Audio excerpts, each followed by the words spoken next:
इरोल एक छोटा लड़का जो एक फैंटेसी दुनिया में रहता है जहाँ सबको उनकी गॉडेस से एक ब्लेसिंग मिलता है क्लास के रूप में। एक क्लास डिसाइड करता है बड़ा होकर क्या बनेगा और ये उनको तब पता चलता है जब वो 10 साल का हो जाता है। आज का दिन एरल के लिए बहुत इंपॉर्टेंट है क्योंकि वो आज 10 साल का हुआ है और उसे आज नया क्लास मिलने वाला है। उसकी पेरेंट्स और उसकी बहन बहुत ज्यादा एक्साइटेड है। वो लोग सोच रहा है एरल को आज कौन सा कूल क्लास मिलेगा, लेकिन एरल इस सिस्टम में कोई भी इंटरेस्ट नहीं दिखाता है। ब्रेकफास्ट करने के बाद वो सब जल्दी से चर्च की तरफ जाता है जहाँ एक पीस्ट अल्टर के पास खड़ा है और अंडर एज बच्चे को टीज कर रहा है जो हर दुनिया में एक यूनिवर्सल चीज है। उसके बाद वो हर बच्चे को उनका क्लास बताना शुरू करता है, जैसा कि कुछ ब्लैक स्मिथ बनता है और कुछ शेफ। इरोल की बहन उसको बताती है क्लास इस बात से भी इन्फ्लुएंस होता है कि तुम्हारा पेरेंट्स का क्लास क्या है, तो उसे शायद कुछ स्कूल ही मिलेगा। जब इरोल का नंबर आता है वो पीस्ट के पास चला जाता है, तभी सब लोग आपस में एक्साइटेडली फुसफुसाने लगता है कि इस लड़के को कौन सा लेजेंडरी क्लास मिलेगा, क्योंकि इसका माँ एक शॉर्ट सेंट है और उसका पिता एक आर्चमेज। पीस्ट खुद भी एक्साइटेड है, लेकिन जब वो एरिल का माथा दबाता है तो वो खुद कॉन्फ्यूज हो जाता है क्योंकि कुछ भी नहीं होता। वो आखिर में तरस भरी नजर से एरिल को देखता है और उसे बताता है वो बिना क्लास के पैदा हुआ है। ऐसे ही कुछ दिन बीत जाता है और एरिल की पेरेंट्स उसकी हौसला बढ़ाने की कोशिश करता है, ये कह के कि उसको जॉब करने की कोई जरूरत नहीं है और वो हमेशा उनकी बेसमेंट में रह सकता है। लेकिन एरिल को अपनी खुद की चिंता नहीं है। वो अपनी फैमिली को बताता है वो डिप्रेस नहीं है। ये दावा करता है कि वो बचपन से स्वॉर्डमैनशिप का प्रैक्टिस करता हुआ आ रहा है। उसने दिन रात अपनी स्किल को निखारा है और ऑफ कोर्स अगर उसको स्वॉर्डमैनशिप का क्लास मिल जाता तो उसके लिए आगे बढ़ना आसान हो जाता।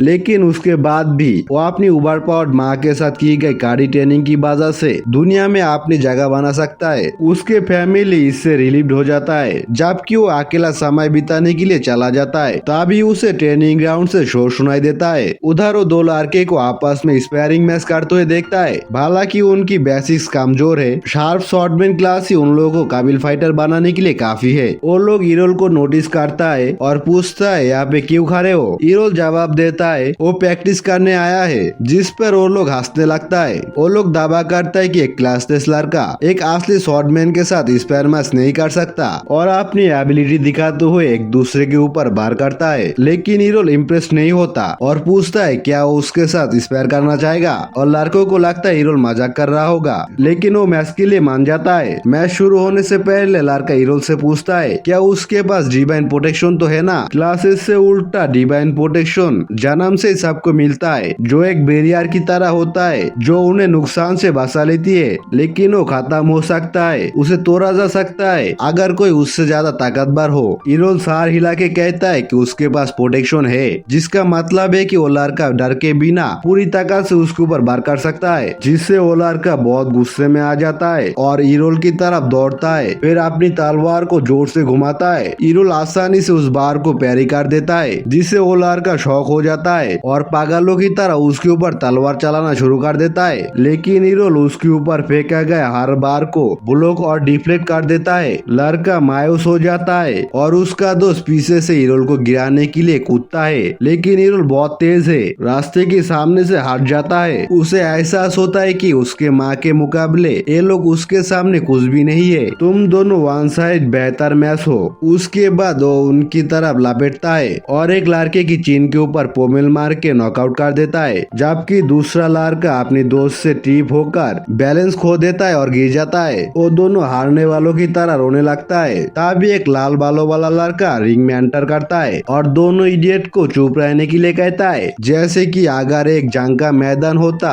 तो वो अब तक मारा जा चुका होता। इरोल उसको पहचानता नहीं, लेकिन वो लाल बालों वाला लड़का उसे जानता है। फिर वो सीधा उसके पास में आके एक डुएल के लिए चैलेंज करता है। वो दावा करता है कि इरोल ने सिर्फ इन दोनों चामचों को हराया है क्योंकि उसके पास अपनी मास शॉर्ट सेंस से मिला हुआ कुछ इनहेंट एबिलिटी है, क्योंकि वो एक क्लासलेस लूजर है। वो कभी भी क्लास और बेसिक ट्रेनिंग वाले लड़कों के सामने खड़ा नहीं हो पाएगा। लाल बालों वाला लड़का आखिरी में बताता है कि वो कैप्टन इवेंस का बेटा है जो विलेज गार्ड का लीडर है। इरोल को अचानक से कैप्टन का याद आता है जब कैप्टन उसकी माँ से मदद मांगने आया था, लेकिन वो लड़का उस आदमी जैसा दूर से भी नहीं लगता। लड़का चिल्लाता है भला कि उसकी पिता एक एक्सपर्ट शॉटमैन हो, लेकिन हमेशा इरोल की माँ को सबसे ज्यादा ताकतवर माना जाता है, तो इसके लिए कि किसका फैमिली बेहतर है वो इरोल को इस बैटल में हरा देगा। तभी दोनों अपनी पोजीशन लेता है और आखिर में मैच शुरू हो जाता है। लाल बालों वाला लड़का तुरंत अटैक शुरू कर देता है। जीतने वाला बार जल्दी से जल्दी करने की कोशिश करता है, लेकिन इरोल हमेशा से अपनी माँ के साथ प्रैक्टिस किया है और उसकी डिफेंस भी बहुत टाइट है। उसके स्पीड इम्प्रेसिव है। तभी वो दोनों ट्रेनिंग ग्राउंड की इधर उधर घूम के एक दूसरे के ऊपर अटैक करने लगता है, जिससे वो दो घायल बच्चे डरने लगता है। इरोल को एहसास होता है कि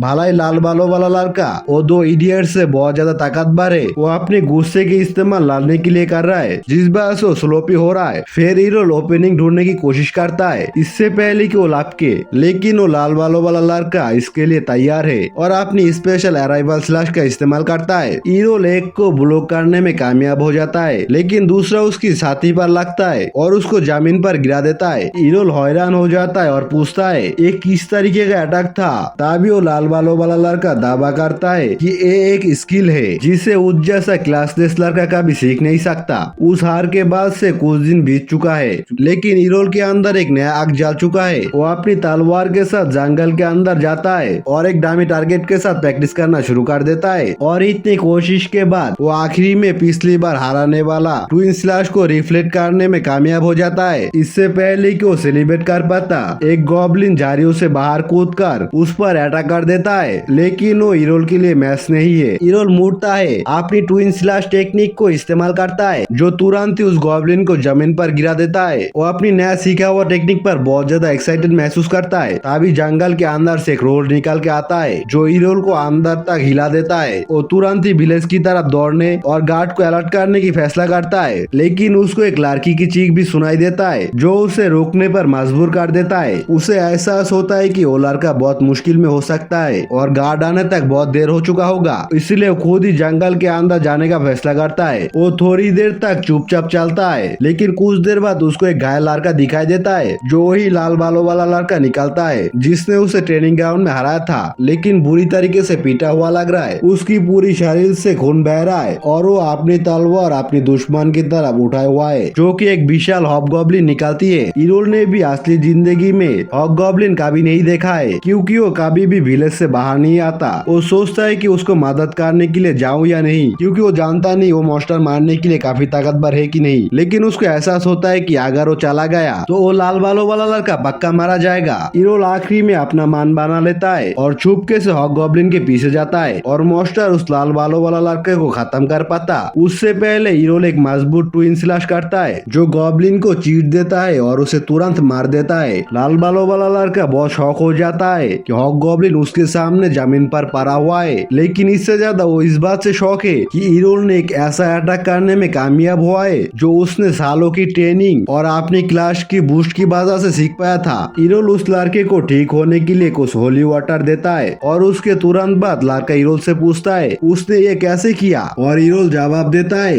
कि उसके अटैक का क्लास होने या ना होने से कोई लेना देना नहीं है, क्योंकि काफी स्किल, स्पीड और पावर वाला कोई भी इसको दोहरा सकता है। वो लाल बालों वाला लड़का समझता है उससे ट्विन स्लैश से हारने के बाद इरोल ने इसको अच्छे से एनालाइज किया है और ज्यादा से ज्यादा प्रैक्टिस किया कि इसके बेसिक को समझ सके, तो अब वो जिस तरह चाहे अटैक को मॉड्यूलेट कर सकता है। लड़का अभी भी पक्का नहीं है और इरोल को मैच के लिए चैलेंज कर देता है। इरोल जिसको खुशी खुशी एक्सेप्ट कर लेता है। वो दोनों एक दूसरे के सामने खड़ा हो जाता है और एक ही टाइम में अपना एबिलिटी का इस्तेमाल करता है। लड़के को सरप्राइज करके इरोल सिर्फ 2 स्लैश करने में कामयाबी नहीं रहा, उसके साथ तीसरा स्लैश भी जोड़ दिया, जो जाके लड़के के ऊपर लगता है और वो जमीन में आके गिरता है। कैप्टन की बेटा बहुत गुस्से में है, लेकिन इरोल समझता है कि वो किसी भी स्किल से गिरा हुआ नहीं है जिसमें लिमिटलेस होती है, तो उसकी एकलौता लिमिट उसकी पावर और स्किल है। इसका मतलब अगर उसके पास ताकत है तो जितना चाहे स्लैश जोड़ सकता है। लड़का वापस खड़ा हो जाता है और एक और तेज लड़ाई शुरू हो जाता है, लेकिन इस बार पहले से भी ज्यादा मजबूत 3 स्लैश से मार खाता है। वो एक बार फिर से जमीन में गिर जाता है और इरोल जीत मान के उधर से निकल जाता है। उस दिन के बाद 5 साल पूरा बीत जाता है। हमारे हीरो बैरेज की यात्रा पे निकलने का फैसला करता है तलवारबाजी के लिए मशहूर किंगडम। उसकी माँ के साथ साथ कैप्टन इवेंस दोनों ने बैरेज से आपने तलवारबाजी का ट्रेनिंग लिया था और इरोल उन्हीं की तरह सबसे बेहतर बनना चाहता है। अपने रास्ते में उसके साथ कुछ अनजान लोग भी है, जिनमें से 2 हाई कैलिबर के स्वॉर्डमैन। लड़के के पास बारबाइन का क्लास है, जबकि औरत अपनी डुअल वेल्डिंग क्लास के लिए जाना जाता है। दोनों ही ब्रेज में अपने स्किल को निखारना चाहता है, लेकिन उन दोनों का आपस में नहीं बनता, हमेशा एक दूसरे के साथ लड़ता रहता है। कार ड्राइवर उन लोगों को शांत रहने के लिए कहता है, क्योंकि वो सब एक ही जगह जा रहा है, लेकिन वो आदमी बहुत ज्यादा घमंड ढंडी है, वो औरत को किचन में वापस भेजना चाहता है। इससे पहले कि वो लोग और बहस कर पाता, कार ड्राइवर चिल्ला के कहता है कि वो अपनी तलवार तैयार रखे क्योंकि सामने मुश्किल आ गया है। ईरोल शांति से सामने की तरफ देखता है और ऑक की एक जोन को अपने विशाल लीडर के साथ उन लोगों की रास्ता रुका हुआ देख रहा है, जैसा कि उन लोगों को जिंदा छोड़ने का कोई इरादा नहीं है। काट में बैठा हुआ दो बच्चे डर जाता है और बारबाइन लार्के से उन लोगों को बचाने के लिए कहता है, लेकिन बारबाइन अपने नाम के अनुसार एक पूरा जार्क और डरपोक है। वो दावा करता है कि और किसी के लिए वो अपना जान देना नहीं चाहता और कार से कूद के भाग जाता है। औरत भी उसके पीछे पीछे जाता है, कहते हुए कि इस दुनिया में हर कोई अपने लिए जीता है। कार ड्राइवर भी बहुत ज्यादा चिंता में पड़ जाता है, सोचता है कि वो अपने कार और यात्रियों के साथ कैसे भाग सकता है, लेकिन वो कुछ कर पाता उससे पहले ही ईरोल बिना एक शब्द कहे के कार से उतरता है और मॉन्स्टर की तरफ दौड़ना शुरू करता है। ड्राइवर उसको पीछे हटने और अपने जान बचाने के लिए दौड़ने कहता है, लेकिन ईरोल उसके बात को नजरअंदाज कर देता है। इससे पहले ही वो पीले और की तरफ दौड़ के उसके दिल के अंदर तलवार घोप देता है। ड्राइवर उसकी अद्भुत रफ्तार और एक्यूरेसी देख के शौक रह जाता है। तभी ईरोल इंस्टेंट ट्रांसमिशन का इस्तेमाल करता है और ऑक्स के सामने से गायब हो जाता है। फिर दिखाई देता रहता है, उन्हें एक के बाद एक गिराता रहता है। बदकिस्मती से वो चारों तरफ से ऑक्स से घिर जाता है, जिसका मतलब ये है कि वो अब अपनी देशी स्किल को इस्तेमाल नहीं कर सकता।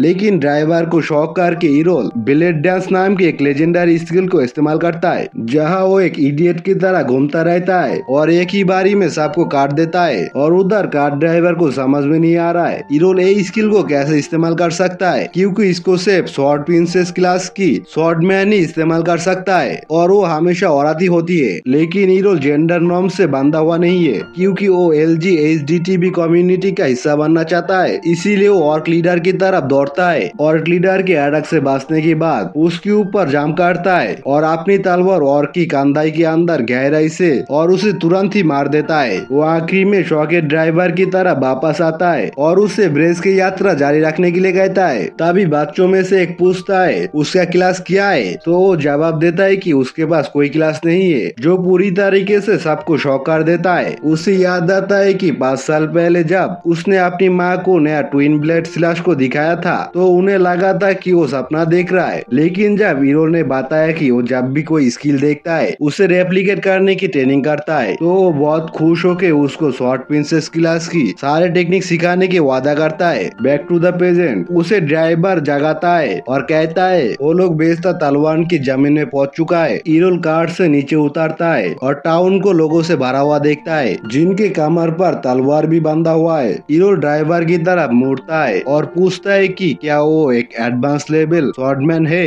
पहले तो ड्राइवर दावा करता है कि वो सिर्फ एक कार ड्राइवर है, लेकिन ईरोल जानता है सिर्फ असली स्वॉर्डमैन ही उसकी मूव्स को तुरंत पहचान सकता है। तभी कार ड्राइवर मानता है कि वो एक होली नाइट क्लास से है, जो एक काफी अच्छी क्लास है, लेकिन वो लड़ते लड़ते थक चुका है। इसीलिए कभी कभी वो आराम करना और एक नॉर्मल ड्राइवर का जिंदगी गुजारना पसंद करता है। होली नाइट को एहसास होता है कि शायद ईरोल का ये पहली बार शहर में आना हुआ है और उसे बताता है कि उसको अपने लिए सबसे पहले गिल्ड ढूंढने का जरूरत है, क्योंकि बिना गिल्ड पे वो किसी भी टूर्नामेंट पे लड़ नहीं पाएगा। शहर में टूर्नामेंट पे लड़ना और जीतना ही अपने आप को साबित करना और पैसा कमाने का तरीका है। ईरोल जवाब देता है कि उसको पैसे का कोई परवाह नहीं है, लेकिन वो इस जगह की सबसे ताकतवर स्वॉर्डमैन से लड़ना चाहता है। फिर ड्राइवर उसको टॉक्सिक कॉर्पोरेट गिल्ड से सावधान रहने के लिए कहता है, क्योंकि वो उसकी आत्मा चूस सकता है और वो गिल्ड अच्छा नहीं है। उसके बाद ड्राइवर पीछे मुड़ता है और चला जाता है, जबकि ईरोल शहर में आगे बढ़ता है। वो लोगों को अपनी गिल्ड के लिए लोगों को हायर करते और स्वॉर्डमैन को बेहतर गिल्ड के लिए अपनी किस्मत आजमाते हुए देखता है। रास्ते में एक ब्लोंड लड़की के साथ टकरा जाता है, जो तुरंत ही उसके साथ चिपक जाती है। हेडलेस की तरह उसे कहता है कि वो एक मशहूर गिल्ड की मेंबर है और वो चाहती है वो उन्हें ज्वाइन करे। ईरोल तुरंत ही उससे सावधान हो जाता है, क्योंकि वो मेंबर्स के लिए बहुत बेचैन लगती है, इसलिए वो मना कर देता है। लेकिन वो लड़की उसको अकेला नहीं छोड़ती, बार बार उसको गिल्ड ज्वाइन करने के लिए परेशान करने लगता है। लेकिन ईरोल चीप नहीं है, वो बार बार मना करता रहता है। वो उससे पूछता है कि यहाँ पे सबसे ज्यादा ताकतवर गिल्ड कौन सा है, और वो ना चाहते हुए भी जवाब देती है शैडो ब्लेड गिल्ड यहाँ के सबसे ज्यादा ताकतवर गिल्डों में से एक है, क्योंकि उसमें 8 क्लास की स्वॉर्डमैन है। वो उससे डायरेक्शन पूछता है और तुरंत ही उस गिल्ड की तरफ बढ़ जाता है। उसे रास्ते में गार्ड रोकता है और उसको टेस्ट के लिए रिसेप्शन की तरफ भेजता है। रिसेप्शन में उसको अपनी किस्मत आजमाने के लिए ट्रायल स्वॉर्डमैन की एक लंबी लाइन मिलता है, ताकि वो लोग मशहूर गिल्ड में एंटर कर सकता है, जो ईरोल को भी एक्साइटेड कर देता है और सोचता है कि उसे किस तरीके का शानदार लोगों से लड़ना पड़ेगा। लेकिन जब उसका चांस आता है रजिस्टर करने की, तो रिसेप्शनिस्ट उसके क्लासलेस होने की वजह से उसके ऊपर हंसने लगती है, दावा करता है कि सिर्फ एडवांस शॉर्ट क्लास वाले ही गिल्ड ट्रायल के लिए अप्लाई कर सकता है। और ईरोल दावा करता है कि उसे यकीन है वो गिल्ड ट्रायल को पास कर सकता है, लेकिन रिसेप्शनिस्ट उसका रजिस्ट्रेशन करने से मना कर देती है। इसीलिए वो बाहर जाने की फैसला करता है, लेकिन तभी उससे 10 रैंक स्वॉर्डमैन हॉल के अंदर एंटर करते हुए देखता है, जिन्हें तुरंत ही सेलिब्रिटी की तरह ट्रीट किया जाता है। लेकिन उसको ड्रामाबाजी का कोई ज्यादा परवाह नहीं है, वो तुरंत ही दूसरा गिल्ड की तरफ मुड़ता है, लेकिन एक एक करके उसे सब उसकी क्लास न होने की वजह से रिजेक्ट कर देता है। थक कर वो शहर में वापस आता है और अपनी माँ का दिया हुआ लेटर को बाहर निकालता है, और उसने बताया था कि उसके पुराना गिल्ड को ढूंढे क्योंकि वो जरूर उसकी मदद करेंगे। ईरोल सोचता है क्या उसकी माँ को पता था उसको इतना मुश्किल होगा। फिर वो अपनी माँ का शुक्रिया अदा करता है। इससे पहले कि वो लेटर पढ़ पाता, ब्लोंड लड़की फिर से उसके साथ चिपक जाता है। ये दावा करता है कि वो अभी भी उसको लेना चाहता है, लेकिन ईरोल फिर से मना कर देता है। वो सासमुस उसे देख के मांगना शुरू कर देता है कि वो गिल्ड ज्वाइन कर ले, और एक खूबसूरत गिल्ड हाउस की तरफ इशारा करते हुए दावा करती है कि ये उनकी गिल्ड हाउस है। इससे ईरोल थोड़ा सा हैरान हो जाता है, लेकिन लड़की जवाब देती है कि उनकी गिल्ड, जिसे ड्रैगन फैंग के नाम से जाना जाता है, बहुत लंबे समय तक देश के सबसे अच्छा हुआ करता था, लेकिन हाल ही में वो लोग बर्बाद हो गई और पेजेंट में वो सबसे कमजोर है। लेकिन वो इसकी पहले की शाइन में वापस लाना चाहती है। ड्रैगन फैंग नाम अचानक से उसकी घंटी बजा देता है, क्योंकि उसे याद आता है कि उसकी माँ ने एक बार उसकी गिल्ड के लीडर के बारे में बताया था, जो एक डुअल वेल्डिंग स्वॉर्डमैन था, जिसने अपनी स्पेशल मूव के नाम पर गिल्ड का नाम ड्रैगन फैंग रखा था। वो तुरंत ही लेटर निकालता है ताकि नाम ढूंढ सके, और असल में गिल्ड यही है जिसके बारे में उसकी माँ बात कर रही थी। वो उसके साथ अंदर जाने का फैसला करता है, जिससे वो बहुत खुश हो जाती है। लेकिन जब भी वो अंदर एंटर करती है, उसे एंट्रेंस पर ही एक बुढ़ा शराबी बंदा मिलता है। वो बुढ़ा बंदा ईरोल को कहीं और जाने के लिए कहता है, क्योंकि एक गिल्ड बर्बाद हो चुका है, और उधर से चला जाता है। जबकि लड़की उसको बताती है कि वो उसका पिता है, जो एक टाइम पे शहर का दूसरा सबसे अच्छा स्वॉर्डमैन हुआ करता था, लेकिन वो अपने हाथ खोने के बाद से वो कभी भी पहला जैसा नहीं रह पाया। हालांकि ईरोल उसको हैरान कर देता है एक कि वो गिल्ड ज्वाइन करना चाहता है। इससे वो लड़की बहुत खुश हो जाती है और तुरंत ही एक एग्रीमेंट बना देती है, जिसे ईरोल भर के उसको वापस कर देता है। तभी वो लड़की उस कॉन्ट्रैक्ट को पढ़ती है और पूछती है उसने क्लास वाली कॉलम को खाली क्यों छोड़ा है। तब ईरोल जवाब देता है कि ऐसा इसलिए है कि उसके पास कोई क्लास ही नहीं है। वो लड़की गुस्से में आ जाती है और तलवार निकालती है। ये दावा करती है कि उसने सोचा था कि वो स्वॉर्ड एडवांस क्लास की स्वॉर्डमैन होगा, क्योंकि वो इतना भाव खा रहा था। लेकिन उससे पहले कि और कुछ कह पाती, उससे पहले ही दरवाजा खोलती है और रेरम की लाल बालों वाली एक खूबसूरत लड़की एंटर करती है। वो लड़की तुरंत ही उसकी तरफ दौड़ती है और रोते हुए कहती है कि इस क्लासलेस इडियट ने उसको गिल्ड ज्वाइन करने के लिए धोखा दिया है। इससे रे का ध्यान तुरंत ही उसकी तरफ जाता है और वो ईरोल की तरफ देखता ही रहता है, और वो ये दावा करती है कि वो कभी भी सोचा नहीं था वो उसको यहाँ मिलेगा। ईरोल कॉन्फ्यूज हो जाता है और वो उसे कैसे जानती है। रे हैरानी से देखती है और दावा करती है कि वो एक ही विलेज से था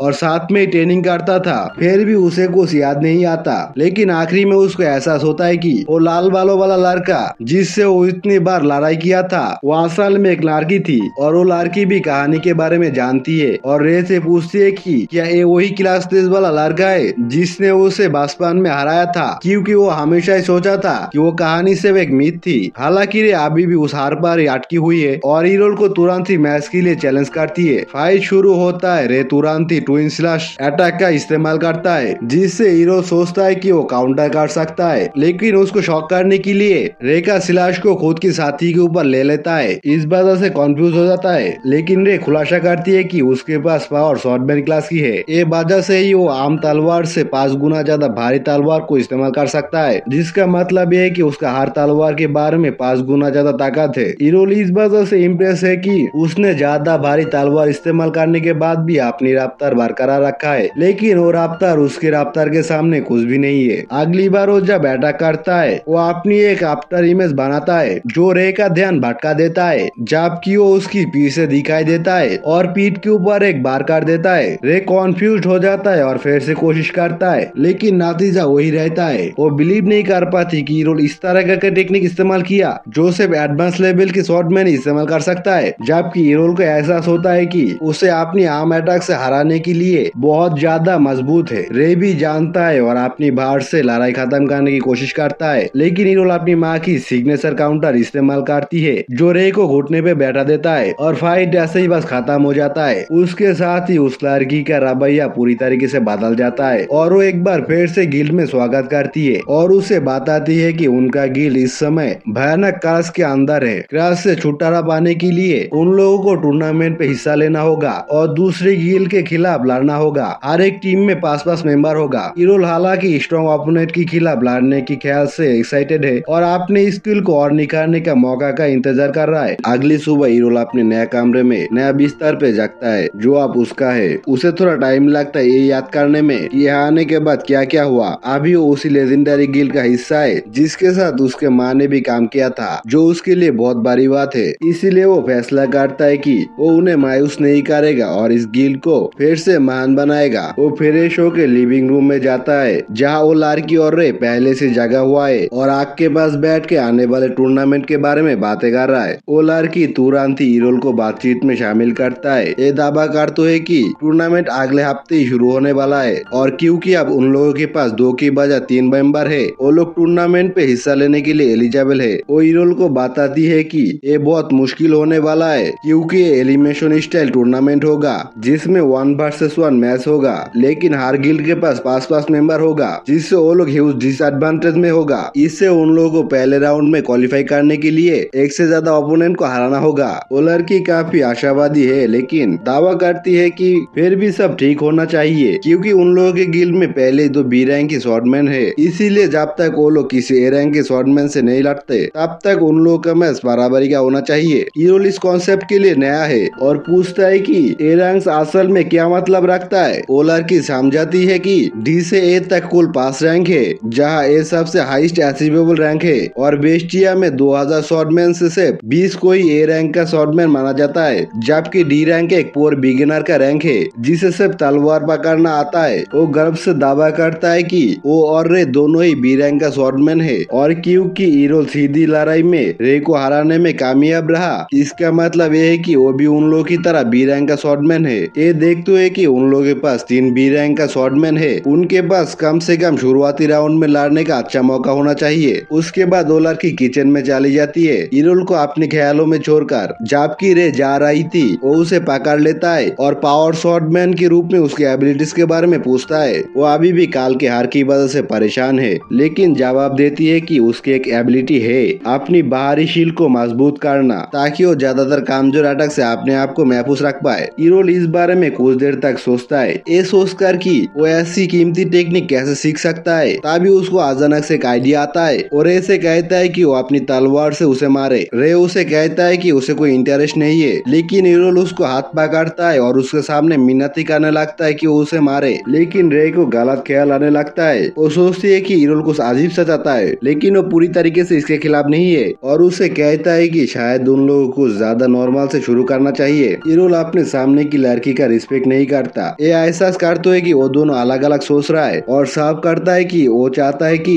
वो उसे मारे ताकि वो ये स्किल को सीख सके। अपनी माना प्रोटेक्शन शील्ड को कैसे मजबूत किया जा सकता है जो मल्टीपल अटैकर्स के खिलाफ लड़ने के टाइम पे बहुत ज्यादा असरदार होगा क्योंकि ऐसे सिचुएशन में चोट लगने का संभावना ज्यादा होता है। ये सुन के वो शॉक्ड हो जाती है और पूछता है कि क्या वो पागल हो चुका है क्योंकि स्किल तो सिर्फ देवी का दिया हुआ कृपा से ही मिलता है और ये ऐसी चीज है जिसको सीखा नहीं जा सकता। लेकिन ईरोल एक नास्तिक है और उसे अपने मुंह बंद रखने के लिए कहता है क्योंकि उसने पहले ही ट्विन ब्लड स्लैश और इंस्टेंट ट्रांसमिशन जैसे स्किल को सीख लिया है। इससे रे चुप हो जाती है और एक बार कोशिश करने की फैसला करता है। वो लोग ट्रेनिंग ग्राउंड में जाती है जहाँ वो अपनी तलवार दे के चेतावनी देती है कि उसकी तलवार आम तलवार से 5 गुना ज्यादा भारी है और ब्रूट इंस्टेंट स्किल के बिना ईरोल इसको कभी भी घुमा नहीं पाएगा। लेकिन ईरोल एक बार फिर फेमिनिस्ट को चुप करा देता है। उसकी तलवार पकड़ के सीट से आसानी से निकल के आसानी से घुमाने लगता है और रे एक बार फिर हैरान रह जाता है। पूछती है कि ये सब वो क्लासेस होकर और बिना किसी स्किल के मदद से कैसे कर पाता है। ईरोल जवाब देता है कि वो जो कुछ भी सीखा है एडुकेशन और डेली प्रैक्टिस के मदद से सीखा है। वो कसम करता है कि वो अपने टैलेंट को बढ़ाने के लिए और भी ज्यादा कड़ी मेहनत करेगा। इससे रे का दिल बड़ा हो जाता है है और वो अपनी कमेंट के लिए माफी मांगती है। वो अपनी तलवार को वापस लेकर ट्रेनिंग के लिए सहमत हो जाती है, लेकिन उसे चेतावनी देती है कि वो पीछे नहीं हटेगी। इरोल सहमत हो जाता है और फ्लर्ट करने की कोशिश करता है, लेकिन वो पल बीत चुका है और उस लड़की अपनी सीधे तलवार से उसके चेहरे के ऊपर मार देता है। थोड़ी देर बाद वो लड़की हाँफते हुए और स्टेज में ट्रेनिंग ग्राउंड की तरफ दौड़ती है और इरोल और रे को बताती है कि उसको अभी अभी पता लगा है कि उन लोगों के खिलाफ कौन सा गिल्ड है और ये अच्छी बात नहीं है। वो उन लोगों को बताती है कि उन लोगों के खिलाफ जो गिल्ड है टॉप गिल्ड ब्लैक बेल्ट के मेंबर्स, जिनमें ए रैंक का स्वॉर्डमैन है जिसका लीडर है गोही,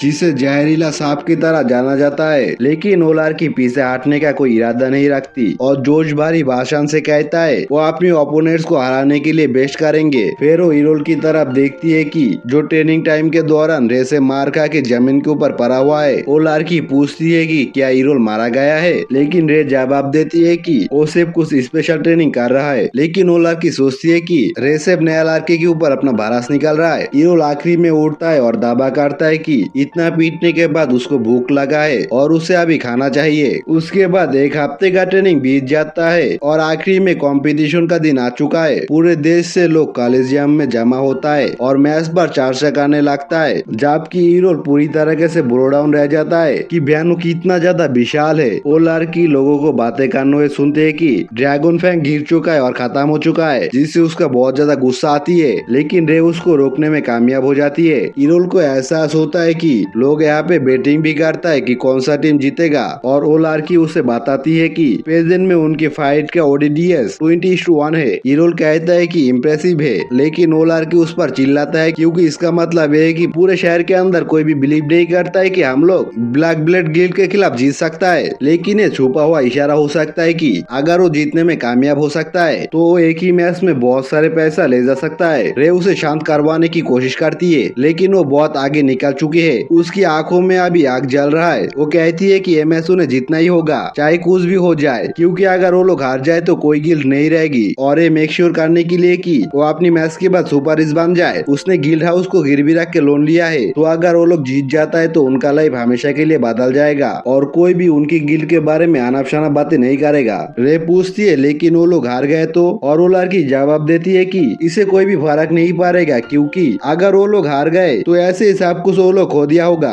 अचानक उसे एक आदमी बुलाता है जो ब्लैक ब्लेड गिल्ड का लीडर गोर निकलता है, जो उस लड़की को काम आंकना शुरू करता है। उसी ने कुछ रास्ता निकाला है ताकि सबसे पहले मैच उन दोनों गिल्ड के बीच हो। ये उनके लिए एक आसान मैच होने वाला है, जैसे कि वो लोग जीतने के लिए ही बने हैं और इसके साथ ही वो उस गिल्ड के आखिरी मेंबर को पूरी तरीके से खत्म कर सकता है। वो उसे चिंता न करने को कहता है। हालांकि अगर वो जीतने में कामयाब हो जाता है इसका मतलब होगा कि उसके पास सबसे अच्छी गिल्ड होगा, लेकिन ऐसा तभी होगा जब वो उनकी ए रैंक स्वॉर्डमैन को हराने में कामयाब हो जाती है। लेकिन उसकी टीम में एक क्लासलेस लूजर के साथ ऐसा होना मुश्किल ही नहीं नामुमकिन है। उसके साथ ही वो अपनी चतुराई पर हंसता है और उन लोगों को शुभकामनाएं दे के उधर से चला जाता है। जल्दी वो लोग एरिना में इंटर करता है, जहाँ इरोल का एहसास होता है कि वो खुद नहीं लड़ रहा है और सोचता है कि इससे उन लोगों का जीतने का चांस बहुत ज्यादा बढ़ जाता है। लेकिन रे उसे बताती है कि उनकी पूरी टीम ए रैंक का है, इसीलिए कोई फर्क नहीं पड़ता। प्लस उनकी प्रेजेंट लाइनअप आमतौर से ज्यादा एग्रेसिव लगती है। आखिरी में फाइट का टाइम आता है और अनाउंसर ब्लैक ब्लेड गिल्ड की कॉन्टेस्टेंट को परिचय करा देता है। फेंसर क्लास वाले हारो वाला लड़का आगे बढ़ता है। वो घमंड से अनाउंस करता है कि वो पूरी ओपोनेंट टीम को हरा देगा, जबकि कमेंटेटर हैरान हो जाता है जब वो देखता है ड्रैगन फैंग की तरफ से इरोल द क्लासलेस स्वॉर्डमैन फाइट करने जा रहा है। फ्रांसर लड़का डिसअपॉइंटेड लगता है क्योंकि उसे कोई फर्क नहीं पड़ता वो एक क्लासलेस इडियट को कितना जल्दी हराता है। लेकिन फिर भी वो ऐसा करने की फैसला करता है क्योंकि तब वो लड़की उससे टक्कर ले सकता है। मैच शुरू होता है और सेकंड के अंदर फ्रांसर लड़का अटैक करता है और इरोल के छाती में तलवार घुसा देता है और उसकी रफ्तार देख के सारे लोग हैरान हो जाता है, जबकि वो लड़की इरोल के बारे में चिंता करती है।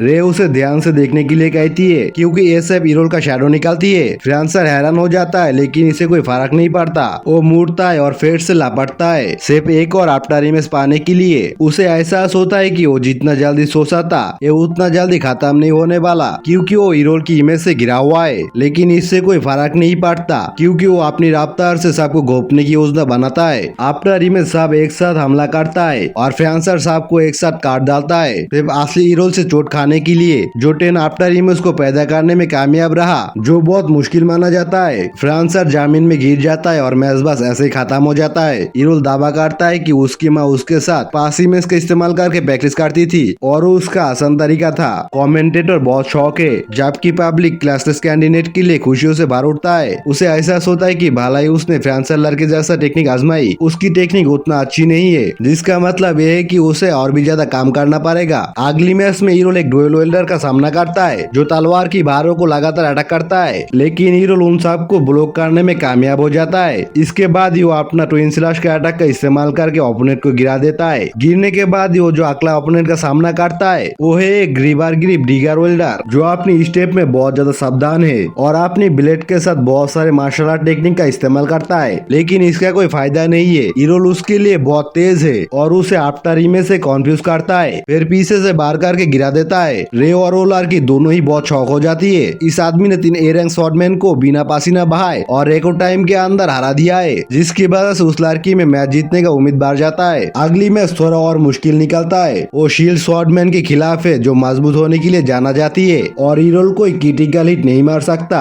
उसे आसपास न जाने और धीरे धीरे उसकी प्रोटेक्शन को थोड़ा थोड़ा घिसने के लिए मजबूर होना पड़ेगा। उसकी ओपोनेंट उसके ऊपर चिल्लाती है कि वो क्लासेस आदमी नहीं हो सकता, लेकिन हीरोल जवाब देता है कि उसने जो कुछ भी हासिल किया है सिर्फ कारी मेहनत से किया है और कुछ नहीं। वो मजबूती से कहती है कि टैलेंट के सामने कारी मेहनत ज्यादा दूर तक नहीं जा सकती, जबकि वो अपनी शील्ड बेस स्किल से आगे बढ़ती है। लेकिन हीरोल अपनी माँ की सिग्नेचर टेक्निक फोर्सिंग का इस्तेमाल करने में कामयाब हो जाता है। जैसा ही वो अपना दुश्मन की मूवमेंट का अनुमान लगाने में कामयाब होता है, फिर शील्ड की नीचे लात मारने में कामयाब हो जाता है। उसके साथ ही वो अपने पिछले ओपोनेंट मार्शल आर्ट गाय से सीखा हुआ टेक्निक का इस्तेमाल करता है और उस मजबूत को पीटने लगता है। फिर शील्ड उठाता है और आगे बढ़ना शुरू करता है। वो मजबूत गुस्से में आ जाता है और हमला करने की कोशिश करता है, लेकिन हीरोल पैरी करने में कामयाब हो जाता है। इससे पहले कि वो आगे दौड़े और उस शील्ड का इस्तेमाल करके उसके ओपोनेंट को हरा दे, लोग हंगामा करने लगता है, उसे झूठा बुलाने लगता है जो अपने रैंक और क्लास को नहीं बता रहा है। इसीलिए ऑर्गेनाइजर उसकी क्लास आईडी को मैजिक क्रिस्टल बॉल की तरफ ले जाता है और लाइव ब्रॉडकास्ट करके सब लोगों को बताता है कि वो असल में एक क्लासलेस आदमी है। इसके रास्ते से हटने के बाद अगला ओपोनेंट का ऐलान किया जाता है जो थोड़ा सा अलग लगता है। इस स्वॉर्डमैन का नाम है माशामुनि और वो ईट से सामुराई भांस का निकलता है, जिसके पास काटाना नाम की एक मुड़ी हुई तलवार है। इससे पहले कि माशामुनि तलवार निकाले, हीरोल खतरे को महसूस करता है और तैयार हो जाता है। ये जानते हुए कि ये फाइट दूसरों जैसा आसान नहीं होगा। उसे एहसास होता है कि माशामुनि उसके अल्टीमेट स्किल का इस्तेमाल करने की योजना बना रहा है और एक स्नेक की तरह वार करने की कोशिश कर रहा है, लेकिन हीरोल क्यूरियस है, इसीलिए वो आगे बढ़ता है खुद को खतरे में डालकर। जैसे ही वो स्वॉर्डमैन की रेंज के अंदर इंटर करता है, माशामुनि अपनी तलवार हीरोल की तरफ निकालता है, लेकिन हीरोल किसी तरह तेज है और उसके पीछे गायब हो जाता है। माशामुनि शॉक हो जाता है, लेकिन हीरोल उसको कहता है कि वो असल में सबसे तेज व्यक्ति है, लेकिन बदकिस्मती से उसकी माँ उससे भी ज्यादा तेज है, इसीलिए वो इसके आदी है। उसके साथ ही वो स्वॉर्ड प्रिंसेस का अल्टीमेट स्किल का इस्तेमाल करता है, अपनी दुश्मन को कई बार घोपता है और उसे हरा देता है। उसके साथ ही सब हैरान से चुप हो जाता है, क्योंकि सबसे कमजोर माने जाने वाला गिल्ड का मेंबर ने सबसे ताकतवर गिल्ड का सबसे ताकतवर मेंबर्स को अकेला ही हरा दिया है। हीरोल रे और उस लड़की की तरफ चला जाता है, हैप्पी महसूस करता है कि उन्होंने गिल्ड को चलाने के लिए काफी पैसा कमा लिया है। उसी शाम जब वो लोग गिल्ड में वापस आता है, उन्होंने ड्रिंक्स के साथ सेलिब्रेट करना शुरू कर दिया है। हीरोल अभी भी इस बात से शौक है कि वो लड़की पीने के लिए काफी छोटी है, लेकिन वो लड़की दावा करता है कि वो एक ग्रोन वुमेन है, भला ही वो थोड़ी सी छोटी देखती है। वो अभी भी विश्वास नहीं कर पा रहा है कि हीरो ने अकेला ही देश की सबसे अच्छी गिल्ड की पास ए रैंक मेंबर को अकेले हरा दिया है। वो लड़की फैसला करती है कि उसे उसको रिझाना चाहिए, क्योंकि वो उसकी गरीबी और गुमनामी से निकालने का टिकट है। वो शादी के लिए उसके हाथ मांगने की कोशिश करती है, दावा करती है कि वो उसकी सारी इच्छाएं पूरी कर सकती है, लेकिन हीरोल एक सच्चा सिग्मा है और उसे तुरंत ही मना कर देता है। दावा करता है कि वो रे जैसा किसी को पसंद करेगा। इससे रे तुरंत ही शर्मा जाती है और अपनी सीट से उठ जाती है। हीरोल पर चिल्लाते हुए कहती है कि वो ऐसी बकवास बातें कर रहा है सिर्फ उस लड़की को मना करने के लिए, लेकिन हीरोल सीरियसली इस पर गौर करता है। वो पूछता है कि वो ऐसा क्यों सोच रहा है, कि वो उसका मजाक उड़ा रहा है, और रे जवाब देती है कि जब वो बचपन में था उसके साथ तलवार की फाइट के टाइम पे वो उससे लड़का कहता था। वो दावा करती है कि उसके साथ जब भी वो मिला है उसने कहा है कि उसके अंदर से लड़कियों वाली कोई आकर्षण महसूस नहीं होती, लेकिन हीरोल उसके सामने 2 बड़े लड़कियों का आकर्षण देख सकता है और उससे सहमत नहीं है। वो लड़की एहसास करती है कि रे को बिल्कुल ही अंदाजा नहीं है उसके अंदर सबसे बड़ी ताकत क्या है और वो इसका इस्तेमाल कैसे कर सकता है, इसीलिए उसे सच में उसके लिए चिंता करने की जरूरत नहीं है। उसके बाद वो हीरोल की पैरों को रगड़ना शुरू करती है और दावा करती है कि दिन भर लड़ाई के बाद वो थक गया होगा और उसे बेडरूम में मिलने के लिए कहती है। रे तुरंत ही शर्मिंदा हो जाती है, उस लड़की को अजीब बातें बंद करने के लिए कहती है। वो लड़की हल्का मुस्कुराती है और दावा करती है कि वो बस उसे थका देने वाले दिन के बाद अच्छे से मसाज देना चाहती है। उसको शॉक करने के लिए हीरो जवाब देता है कि वो उसकी बजाय रे से मसाज लेना पसंद करेगा। उसकी मसाज का आइडिया था कि ट्रेनिंग ग्राउंड के अंदर रे से पीट पीट कर गंद खाना, क्योंकि वो रीइंफोर्समेंट मैजिक में अच्छा होना चाहती है, जिससे रे अपनी क्लास और स्किल के वजह से इतनी आसानी से इस्तेमाल कर सकती है। वो लड़की बेलकोनी से देखता है और सोचती है कि हीरो को पता भी है मसाज असल में क्या होती है। लगातार शोर में आखिरी में उस लड़की का पिता जाग जाता है, जो पूरी तरह से हैंगओवर में ट्रेनिंग ग्राउंड के अंदर आता है। शोर की शिकायत करते हुए दावा करता है कि उनकी टूर्नामेंट की शुरू होने से पहले हारने की फ्रस्ट्रेशन को आधी रात में निकलने की कोई जरूरत नहीं है। रे हालांकि उसको बताती है कि वो लोग असल में मैच को जीत लिया है, जो पेजेंट में सबसे अच्छी गिल के खिलाफ था। इसे उसका ध्यान जाता है, लेकिन वो सोचता है कि ब्लैक ब्लेड गिल ने बी या फिर सी के नया लोगों को कैनन फोल्डर के रूप में भेजा होगा। लेकिन ओलार की उसको और भी ज्यादा हैरान करता है एक कि उन सब के ओपोनेंट ए रैंक का था, और सिर्फ इतना ही नहीं, हीरो ने अकेला ही उन सब को बिना किसी मदद से हरा दिया है। इससे उसका डैड का हैंगओवर खत्म हो जाता है। जब वो चोट खा के हीरो को देखता है, सोचता है कि क्या ये बच्चा सच में इतना ज्यादा ताकतवर है। वो लड़की दावा करती है कि उसने बहुत सारी शर्तें लगाई थी, और क्योंकि हीरो ने अकेला ही दुश्मनों को हरा दिया है, उन लोगों ने जैकपॉट जीत लिया है। और अब वो लोग सिर्फ कार्ड से मौकूफ नहीं है, बल्कि उनके पास इतना ज्यादा पैसा है कि ऑपरेटिंग कॉस्ट को कवर करने के लिए काफी है। हालांकि उसके डैड इतना ज्यादा होपफुल नहीं है। दावा करता है कि अगर किसी किस्मत की वजह से लड़का इतना ज्यादा ताकतवर है, तो उसे जल्दी बारे इन्फ्लुएंस और आमिर गिल द्वारा अपनी तरफ खींचा लिया जाएगा। इसलिए आपने उम्मीद ज्यादा नहीं रखना चाहिए। वो लड़की उन्हें चिंता न करने के लिए कहती है, क्योंकि वो लड़की जल्दी हीरो से शादी करने वाली है, जिसका मतलब है कि वो जीवन भर के लिए बंदा रहेगा। हीरो अनाउंस करता है कि वो ऐसा कुछ नहीं करने वाला, लेकिन जल्दी उसका ध्यान उसकी पिता की तरफ जाता है। वो दावा करता है कि ये लड़की शायद ठीक ठाक हो, लेकिन कम से कम वो एक लूजर नहीं है जो हर चीज पर हार नहीं मान लेता। ये उस लड़की के डैड के ऊपर सीधा वार था, जो उसे खतरनाक तरीके से देखता है, लेकिन हीरो के हिंट नहीं मिलता,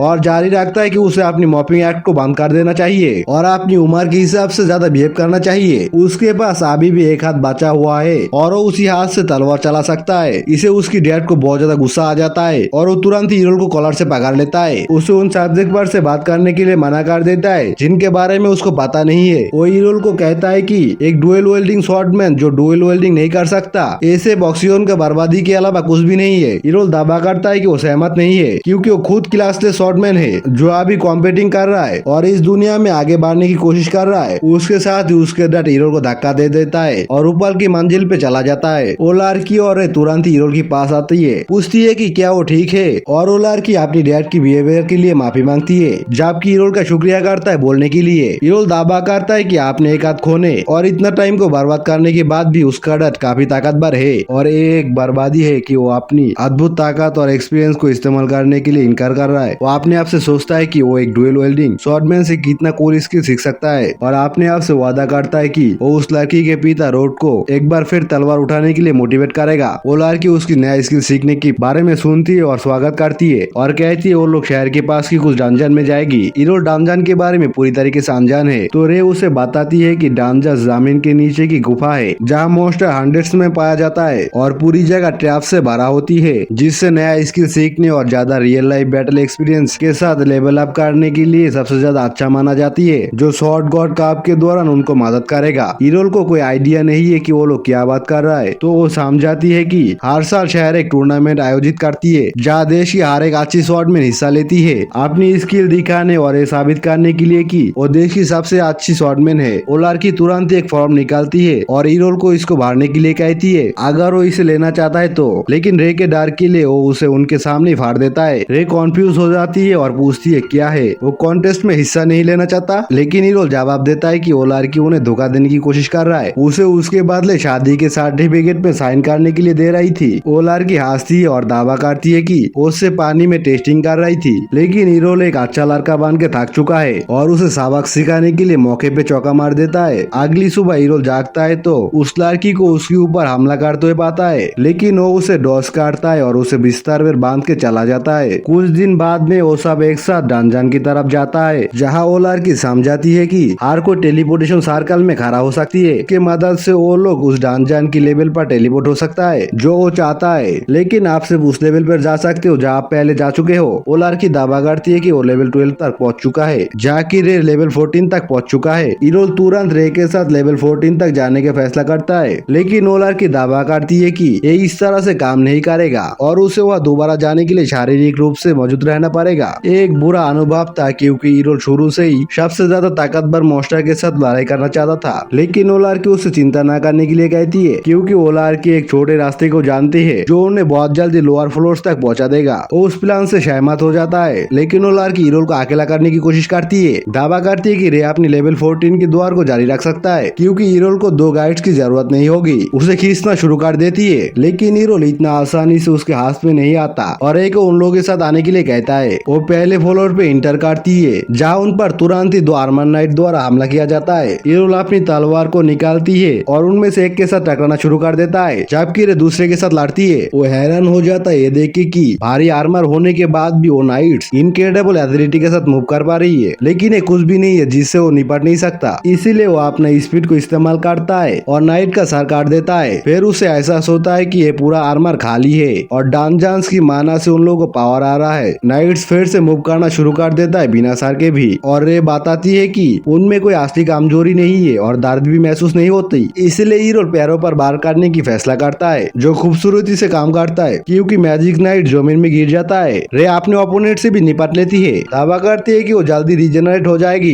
इसीलिए उन्हें आगे बढ़ना चाहिए। आगे बढ़ने से पहले ईरोल उस लड़की से पूछती है कि उसकी क्लास क्या है और वो बहुत गर्व से दावा करती है कि वो एक फ्रांसर है और उसे ट्रेनिंग ग्राउंड में बाद में जो कुछ भी सीखना चाहता है सिखाने की वादा करती है। लेकिन ईरोल फिर से एक बार उसको रिजेक्ट कर देती है और आगे बढ़ जाता है। दूसरी लेवल में इंटर करने से पहले उन्हें दोबारा से मदद की चीखें सुनाई देता है और जब वो लोग पहुंचता है तो एक खून से लापता हुआ आदमी को जमीन पर घुटने मोड़ के मदद की भीख मांगता हुआ पाता है। रे उसे ऊपर जमीन पर ले जाने की साजिश देता है, लेकिन आदमी मना कर देता है। दावा करता है कि उसके दोस्त अभी भी अंदर है और बॉडी ट्रैप की वजह से बुरी तरीके से घायल है। वो उनसे अपने दोस्तों को बचाने के लिए मदद करने की भीख मांगता है, लेकिन वो लड़की पैसे के बदले मदद करने की बात करती है। उसकी अच्छाई के लिए आदमी अपनी गैम्बलिंग से जीता हुआ पैसे से कुछ पैसा दे देता है, लेकिन ईरोल को कुछ गड़बड़ महसूस होता है। आदमी के पीछे चलता हुआ वो नोटिस करता है कि जब वो इतना ज्यादा घायल है तो होली वाटर के बिना वो अपने आप ऐसे कैसे ठीक हो गया, और खतरनाक कामरे की तरफ चलने की बात ही छोड़ दो। उसे एहसास होता है कि खून और चोटें नकली है, लेकिन इस जानकारी को अपने तक रखने की फैसला करता है सिर्फ इसलिए कि एक उस इंटरेस्टिंग और मजेदार चीज की तरफ ले जा सकता है। आदमी उन्हें गुप्त कमरे में ले जाता है जहाँ उन्हें खून का निशान बीच में एक गड्ढा से एक सोने के सिक्के के साथ मिलता है। सिक्के को देख के वो लड़की लालचा जाती है और उसे उठाने जाती है, तभी उनके नीचे एक टेलीपोर्टेशन सर्कल दिखाई देता है। रे को एहसास होता है कि एक सेटअप था जबकि आदमी उनके ऊपर गेंस काटता है और दावा करता है कि उसे बस इतना आसान काम के लिए अच्छा खासा पैसा मिला, लेकिन उसके आश्चर्य के लिए मैजिक सर्कल दूसरों के साथ उसे भी टेलीपोर्ट कर देता है। वो सब एक फ्लोर पर निकलता है जिसे रे ने भी नहीं देखा था, जिसका मतलब यह है कि ये 14 फ्लोर से भी नीचे है, लेकिन अभी तक ताकतवर दुश्मन का कोई निशान नहीं मिलता। घायल होने का दिखावा करने वाला लड़का डर से कांप रहा था और हाकलाते हुए कहता है कि ये डंजन का सबसे नीचे वाला फ्लोर होना चाहिए जहाँ एडवांस शॉर्ट गुड मील मिलता है। अचानक एक रेनबो इनर्स आर्मर वाला नाइट उनके सामने दिखाई देता है, लेकिन वो लड़की शॉर्ट गॉड क्लास की कहानी पर विश्वास करने से मना कर देती है जिसे हर कोई से एक मिथ समझता है। हालांकि ईरोल मुश्किल में होने का एहसास करता है और तुरंत ही उस लड़की को नीचे धक्का दे देता है क्योंकि शॉर्ट गॉड एक आरियल स्लैश किया है जो इतना ताकतवर है कि डंजन की दीवारों को भी तोड़ देता है। बिना टाइम बर्बाद किए शॉर्ट गॉड ईरोल पर अटैक करता है। ईरोल बस टाइम पर अपनी तलवार को सामने करने में कामयाब होता है और अटैक को रोक देता है। हालांकि वो दीवार के साथ जाके टकरा जाता है। उसे एहसास होता है कि वो बस रीइंफोर्समेंट मैजिक ट्रेनिंग की वजह से बच गया जो उसने रे से सीखा था। वो अपने ओपोनेंट पर अटैक करने की कोशिश करता है, लेकिन नाइट बहुत ज्यादा तेज है और वापस अटैक करने के लिए सारे एडवांस मूव इस्तेमाल करता है। उसके साथ ही वो मुस्कुराता है और दावा करता है कि ये खुद को टेस्ट करने के लिए एक अच्छा मौका है। इससे उसकी पार्टी पूरी तरीके से शॉक हो जाती है, जबकि वो वही डिवाइन स्टेप टेक्निक का इस्तेमाल करके दूरी काम करता है और हमला शुरू कर देता है। नाइट को भारों की बौछार से मारता है जो ब्लॉक भी हो जाता है। नाइट को पीछे हटने के लिए मजदूर बना देता है, लेकिन एक स्किल का इस्तेमाल करता है जिसके वजह से कमरे का ग्रेविटी बदल जाता है। इस वजह से दूसरों को जमीन पर गिरने के लिए मजबूर होना पड़ता है, लेकिन ईरोल आसानी से अपनी स्थिति बनाए रखता है क्योंकि वो बचपन में यही चीज का सामना किया था। अपने माँ के साथ ट्रेनिंग करते के टाइम पे उसने उसी टाइम पे अपनी पूरी ताकत का इस्तेमाल किया सिर्फ खड़ा रहने के लिए। तो जब उसकी माँ ने हमला किया तो कुछ भी नहीं कर पाया, लेकिन इस बार ये अलग है। वो गोल्ड कॉइन का इस्तेमाल करता है अटैक को नलीफाई करने के लिए जो एक छोटा ओपनिंग पैदा करता है, और ईरोल अपनी सबसे ताकतवर एबिलिटी में से एक जिसे इन्फिनाइट ब्रेक कहा जाता है उसको इस्तेमाल करके इस पर अटैक करता है। नाइट उस अटैक के बाद टुकड़ों में टूट जाता है और और कमरे में मौजूद सब शॉक हो जाता है। वो फिर होली वाटर से अपनी ताकत को फिर से वापस लेता है। फिर वो सारे टेलीपोर्टेशन फॉर्मेशन को इस्तेमाल करके सुरक्षित रूप में बाहर निकल के आता है। बाहर में रोड फिर से पी रहा था जब वो 3 इडियट्स की बातचीत सुनता है जो इस बारे में बात कर रहा था कि उन्होंने किस तरह से ड्रैगन फैंग की नए मेंबर्स को ट्रैप में फंसाया है और शायद वो लोग कभी वापस नहीं आएगा। रोड उनके पास जाता है और एक ही पान से उनकी टेबल तोड़ देता है। वो लोग जो कुछ भी जानता है वो सब कुछ बताने के लिए हुक्म देता है, लेकिन उसे जॉर्क रोकता है और फिर बेकार इशारा भी बुलाता है। रोड तुरंत ही एहसास करता है कि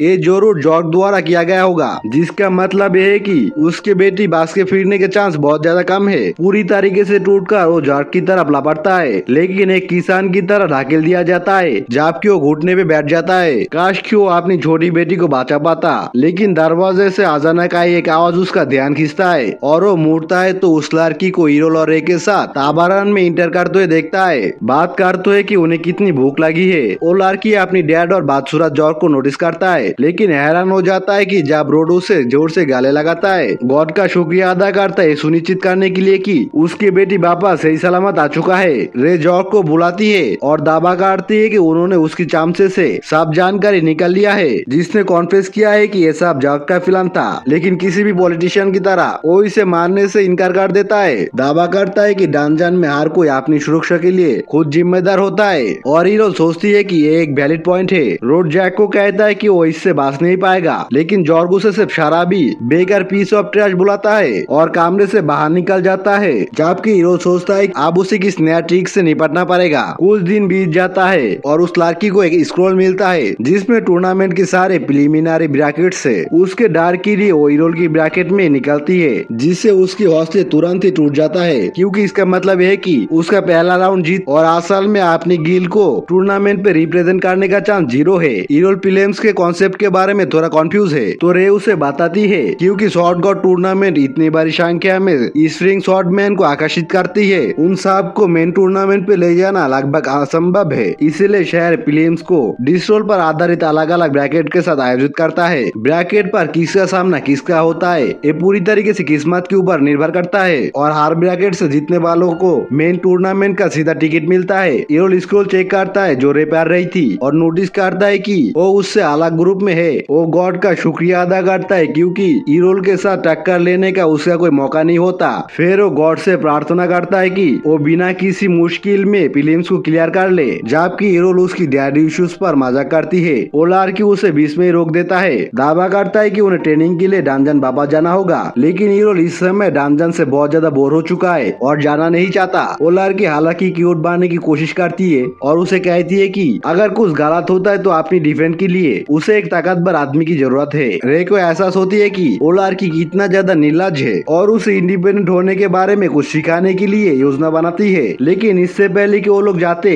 उससे पहले रोड कमरे में आता है, थोड़ा ज्यादा नाटक करते हुए अपनी बेटी को पकड़ लेती है। उसे एक्स्ट्रा सुरक्षित रहने के लिए कहता है क्योंकि उन्हें पता नहीं है कि जॉर्क कब दोबारा हमला करने की फैसला करेगा। वो लड़की अपनी डैड की आंखों में डर देख सकता है, इसीलिए वो लड़की गंभीर से सुरक्षित रहने के लिए मान जाती है। इससे पहले कि वो बाहर निकल जाए रोड मुड़ता है और हीरो को चुपचाप उसकी जुड्डी करते हुए पाता है, लेकिन रोड दावा करता है कि उसके पास अभी भी टाइम है वो अपनी बिहेवियर को सुधारे। हालांकि हीरो बस मुस्कुराता है और दावा करता है कि नाइस पर्सन बनने में कभी भी देर नहीं होता और उधर से चला जाता है। कुछ हफ्ते बीत जाता है और आखिर में फिल्म्स का दिन आ जाता है। मैसेज स्टार्ट हो जाता है जबकि दर्शक खुशियां मनाता है, जबकि फाइटर टकराता है। स्पार्क और तलवार की भारों का बौछार होता है। धीरे धीरे ग्रुप पतला होने लगता है जबकि लोग बाहर निकल जाता है और उस लड़की भी हीरो से सामना होने से पहले ही अपनी मैच हार मान लेती है। वो एक कोने में दुखी बैठी हुई है, नतीजा से उदास, क्योंकि वो इस बार कम से कम फाइनल तक पहुंचने की उम्मीद की थी। लेकिन हीरो को उसकी फीलिंग्स की कोई परवाह नहीं है। दावा करती है कि वो बिना बात चिंता कर रही है क्योंकि वो ऐसे भी हारी जाती।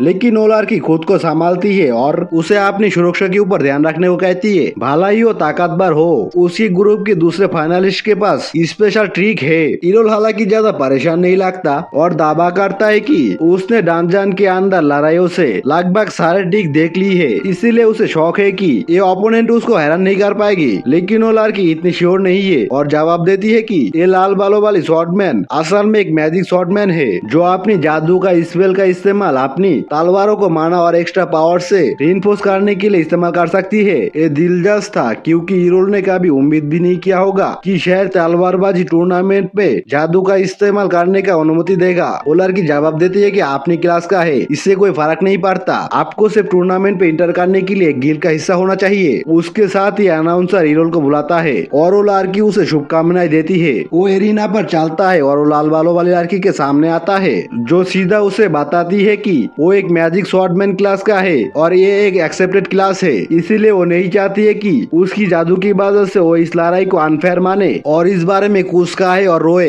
इरोल सीधा उसे कहता है कि उसे कोई ऐतराज नहीं है, वो सबसे अच्छा फाइटर है और वही मैच जीतेगा। उसके साथ ही अनाउंसर मैच को स्टार्ट कर देता है और तुरंत ही लाल बालों वाली लड़की उसके ऊपर फायरबॉल फेंकना शुरू कर देता है। इरोल मैट्रिक्स की तरह मूव करता है और एक एक करके अटैक को डॉस करने लगता है, जबकि बाकी को डिफ्लेक्ट और स्लैश करता है। जबकि मैजिक शॉट गाल के पास माना का आनंद पुल है और अपनी बौछार जारी रखती है, लेकिन ये डॉस काटता है और अटैक्स वेव्स के अंदर से उसके पास आता है। वो तुरंत उसके ऊपर बार करके गिराने की कोशिश करता है, लेकिन वो लड़की ब्लॉक करने में कामयाब होता है और एक और फायरबॉल का इस्तेमाल करके उसे पीछे हटने में मजबूर कर देता है। इरोल इसकी स्किल्स को महसूस करने लगता है और कमेंट करता है कि शॉर्ट रेंज से लॉन्ग रेंज के अटैक में स्विच कर पाना काफी सुविधाजनक है। वो ग्राफ से दावा करती है कि वो गिफ्टेड है और उसके जैसा क्लासलेस यूजर उसे कभी हरा नहीं सकता। इरोल जवाब देता है कि वो इन दोनों विषयों में से किसी में भी मास्टर नहीं किया, भला ही वो दोनों की बेसिक जानता है। इससे उसे बहुत गुस्सा आती है और उसको अपनी बात को वापस लेने के लिए कहती है। वो अपनी जादू का इस्तेमाल करके आग को अपनी ब्लेड में समा देती है, जिससे उसकी तलवार एक जलती हुई तलवार बन जाती है।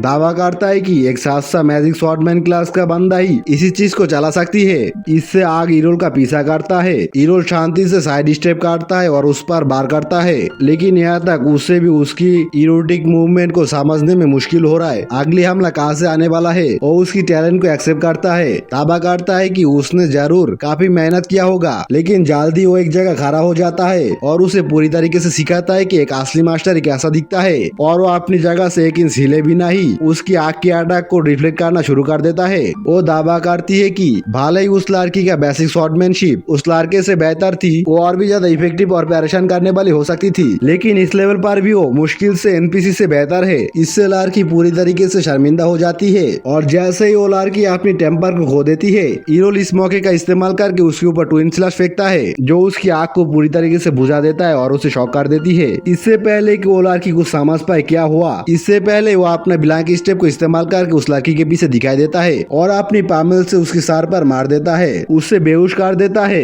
भीड़ खुशियों से भर जाता है जब जजेस इरोल को चौथा ब्लॉक का विनर घोषित करता है, लेकिन वो बस यही सोच रहा था वो उस स्किल को कैसे मास्टर और अप्लाई करे जो अभी उसने उस लड़की को इस्तेमाल करते हुए देखा था। उसके कुछ दिन बीत जाता है और आखिर में फाइनल टूर्नामेंट का दिन आ जाता है। वो लड़की अपनी डैड को जगाने के लिए गिल्ड हाउस वापस जाती है और उसे अपने साथ टूर्नामेंट देखने के लिए जोड़ देता है ताकि वो दोनों इरोल और रे को चेयर्स कर पाए, जिन्होंने अपने ब्लॉक से जीत लिया था और मेन टूर्नामेंट में है। उसकी पिता आंखों भी नहीं खोल पाता और उस लड़की को अकेला जाने के लिए कहता है क्योंकि उसे इसकी ज्यादा परवाह नहीं है। वो लड़की उसे गुस्सा दिलवाने की कोशिश करती है, पूछती है कि क्या उसे डर है वो वहाँ जॉर्क को देखेगा। रोड तुरंत ट्रिगर हो जाता है और उसे बताती है कि जॉर्क से उसे डर नहीं लगता, लेकिन जल्दी वो होश में आ जाता है और एक कामचोरी भरी पाल में वो अपनी बेटी को बताती है कि उसने कल अपनी तलवार को उठाने की कोशिश की थी और उसे एहसास हुआ कि वो इस समय इतना ज्यादा रूटली है कि वो शायद अभी शॉर्ट गॉड टूर्नामेंट को भी नहीं जीत पाएगा। इससे उस लड़की को बहुत गुस्सा आती है जो पेलिंस को भी नहीं क्लियर कर पाई। शॉर्ट गॉड टूर्नामेंट जीतना तो बहुत दूर की बात है, जबकि वो खुद को रोशी कह रहा है। वो उससे कहती है कि वो उस बारे में कैसे सोच सकती है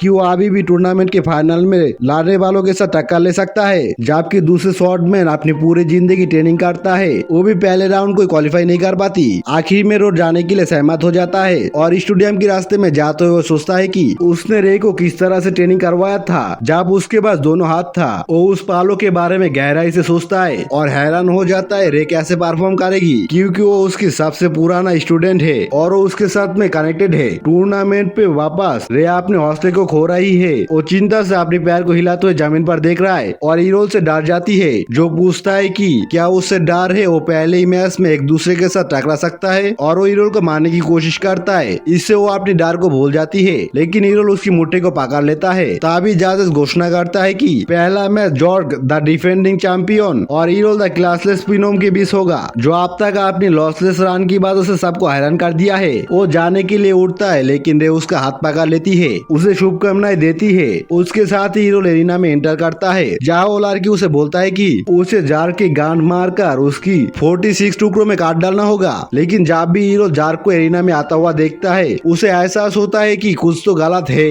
जार की आंख पर्पल हो गया है, उसका दांत और सींग उग गया है।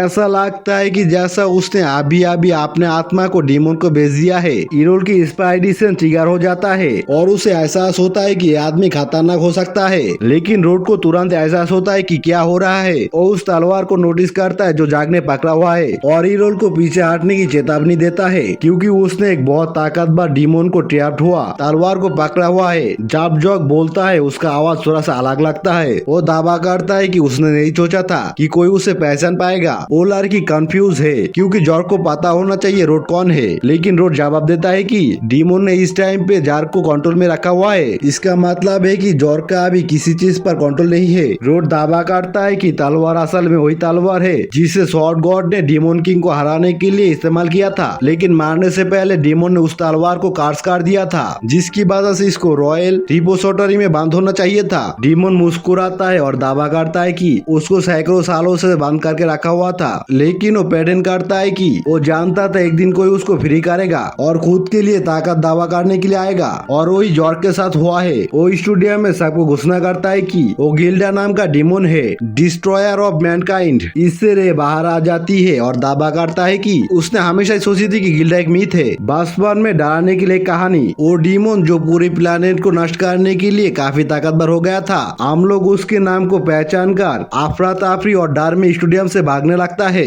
जिससे भागम भाग होने लगता है। हालांकि गिल्डा इंसानों को अपनी जान बचाने के लिए चिल्लाने की आवाज का आनंद लेने लगता है और उन्हें इतना आसानी से भागने नहीं देगा। इसीलिए वो अपने नीचे एक मैजिक सर्कल बनाता है, पूरे स्टेडियम को जादू एनर्जी का डोम में घेर देता है, लोगों को क्वाइट और बंद कर देता है। वो उस डर पर हंस रहा है जो उसने पैदा किया है। दावा करता है कि इंसानों की चीख उसके कानों के लिए म्यूजिक जैसा है और वो उन सभी को मारने के टाइम पे इसका आनंद लेगा। उसको शौक करते हुए हीरो अपनी जगह से नहीं हिलता और असल में वो अपनी तलवार खींची हुई है। गिल्डा उसे अपनी जान बचाने के लिए कहता है, लेकिन हीरो दावा करता है कि उसे विश्वास है कि वो उसे हरा सकता है, क्योंकि उसे पहले एक बार हराया जा चुका है, जिसका मतलब यह है कि वो इनविंसिबल नहीं है। डीमन हंसता है और दावा करता है कि पिछली बार उसे एक स्वॉर्ड गॉड ने हराया था और जॉक की याद के मुताबिक इस टाइम पे कोई स्वॉर्ड गॉड जिंदा नहीं है। हीरो पाल्टा भर करता है कि अभी भी एक स्वॉर्ड गॉड जिंदा है जो उसकी अपनी माँ है और वो उसे बिना स्वॉर्ड गॉड बने भी हरा सकता है। मोस्टर हंसने से खुद को रोक नहीं पाता, लेकिन जल्दी उसकी मुस्कान गायब हो जाता है जब हीरो उसके ऊपर हमला करता है। डीमन को पीछे हटने में मजबूर कर देता है इससे पहले कि वो पलटा भर करे। हीरो अटैक करके दौड़ता है जबकि डीमन वहाँ पे शौक में खड़ा रहता है। ये एहसास करते हुए कि इस लड़के ने अभी डिवाइन स्टेप टेक्निक का इस्तेमाल किया जिसे सिर्फ स्वॉर्ड गॉड ही इस्तेमाल कर सकता था। हालांकि हीरो रुकता है और उसी टेक्निक का इस्तेमाल जारी रखता है। डीमन पर स्टेडियम से हमला करता है, लेकिन डीमन बस मुस्कुराता है और दावा करता है कि हीरो भूल गया है कि वो एक स्वॉर्ड एम्परर की बॉडी में है। इसका मतलब है कि हीरो का अटैक उसको ज्यादा नुकसान नहीं पहुंचा रहा है। उसके साथ ही डीमन ऊपर की तरफ उछलता है और हीरो के कंधे के ऊपर अटैक करके उसे जमीन के ऊपर गिरा देता है। ये सोचकर कि लड़का खत्म हो जा चुका है। जब दुआ हटता है वो शौक हो जाता है क्योंकि हीरो ने ज्यादा कुछ नुकसान में उसके अटैक को हजम कर लिया है उसकी रे के साथ ट्रेनिंग की वजह से। इससे गिल्डा थोड़ा सा हिल जाता है और हमलों के लिए तैयार हो जाता है, लेकिन हीरो शांति से अपना इन्फिनाइट ब्रेक अटैक से अटैक करता है। डीमन पर कई दिशा से बार और काट करता है, उसे अटैक की बौछार में पूरी तरीके से दबोच लेता है। इससे गिल्डा का PTSD ट्रिगर हो जाता है क्योंकि उसे और कोई शंका नहीं है कि हीरो एक स्वॉर्ड गॉड का सारा अटैक को इस्तेमाल कर सकता है, लेकिन वो विश्वास नहीं कर पाता कि एक मामूली लड़का उस लेवल का स्वॉर्डमैन कैसे हो सकता है। इससे पहले कि वो और कोई प्लान सोच पाए, हीरो एक ताकतवर स्लैश इस्तेमाल करके डीमन को खत्म कर देता है जो धूल के बादल में जमीन पर गिर जाता है। हर कोई हीरो के लिए खुशियां मनाता है ये सोचकर कि उसने डीमन गॉड को हरा दिया है, लेकिन गिल्डा अभी मारा नहीं था क्योंकि उसकी असली बॉडी तलवार थी और जो भी नुकसान हुआ है जार का बॉडी का हुआ है। वो जल्दी से एक नया होस्ट का ताला शुरू करता है और तुरंत रोड की तरफ कूदता है। हीरो रे को रास्ते से दूर धक्का देने में कामयाब हो जाता है जबकि रोड अपनी बेटी को रक्षा करने के लिए उसके सामने खड़ा हो जाता है। जब धूल हटता है रोड डीमन शॉट को अपने हाथों से पकड़ा हुआ खड़ा हुआ है और उस लड़की को पकड़ लेता है, ब्लेड उसकी गर्दन के ऊपर रख देता है। हीरो खुद को कोसता है कि उसको तलवार के ऊपर अटैक करना चाहिए चाहिए था जार को हराने के लिए उसके बॉडी के ऊपर नहीं, लेकिन अब बहुत देर हो चुका है। वो हीरोल को कहता है कि अगर वो 1 इंच भी हिला तो ये लड़की मारा जाएगी, लेकिन हीरोल आजादी से इधर उधर घूमता है और उसे कहता है कि वो इस लड़की को मार नहीं सकता। रे नहीं जानता है कि वो एक असल डीमन को क्यों प्रोवोकिंग कर रहा है, लेकिन जब गिल्डा उस लड़की को मारने की कोशिश करता है तो हाथ हिलने से इनकार कर देता है। हीरोल दावा करता है कि रोड जॉक से बहुत ज्यादा ताकतवर है, इसीलिए उसको कब्जे में लेना इतना आसान नहीं है। रोड तलवार को जमीन में घोप देता है, उस लड़की को आजाद करता है, जबकि गिल्डा लाने और कंट्रोल लेने की कोशिश करता है। हालांकि रोड उसके लिए बहुत ज्यादा है और डीमन की कब्जे से अपने आप को आजाद करने में कामयाब हो जाता है। तलवार हीरोल की तरफ फेंक देता है, जो उसे काट कर धूल बना देता है, डीमन को हमेशा के लिए मार देता है। लेकिन यहाँ पर यह वीडियो खत्म हो जाता है। चैनल को लाइक और सब्सक्राइब करना मत भूलना। अभी मैं आपसे अगले एक और वीडियो में मिलूंगा। आज के लिए इतना ही, बाय बाय।